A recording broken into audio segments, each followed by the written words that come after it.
নওগাঁয় জমে উঠেছে কোরবানির পশুর হাট, নেই কোনো ভারতীয় গরু। এতে কিছুটা স্বস্তিতে খামারিরা। শরীয়তপুরেও জমে উঠেছে কোরবানির পশুর হাট।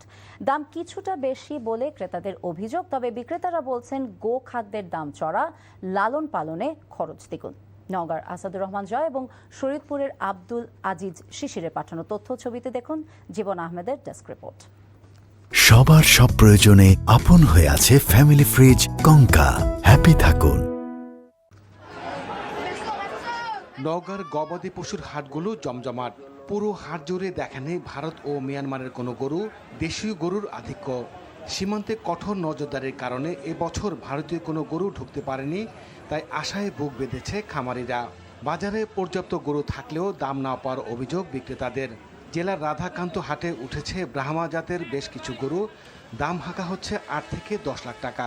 গতবার তুলনায় এবারে গরুর দামও কম, কিন্তু গরুর বাচ্চা কিনা নাই। ক্রেতা আসতেছে ভাই, দাম বলে না, খালি দেখে দেখে চলে যায়। যে গরু আমরা কিনতেছিলাম 90-80 হাজার, সেটা 1,20,000। গত বছর এবারে গরুর দাম অনেকটাই বেশি, কিন্তু আমদানি অনেকটা, দেশি গরু অনেকটাই আমদানি বেশি। সবার সব প্রয়োজনে আপন হয়ে আছে ফ্যামিলি ফ্রিজ কঙ্কা।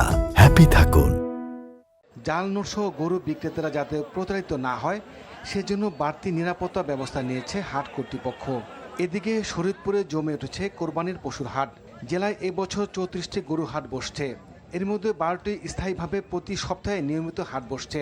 ক্রেতা সমাগম কম এবং দাম নিয়ে সংশয় প্রকাশ করেছে বিক্রেতারা।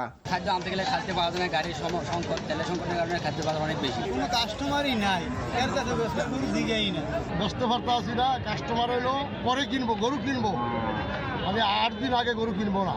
ন্যায্য দাম পেলে গবাদি পশু লালন পালনে প্রান্তিক খামারিরা আগ্রহী উঠবেন বলে মনে করছেন সংশ্লিষ্টরা। জীবন আহমেদ, এনটিভি নিউজ ডেস্ক।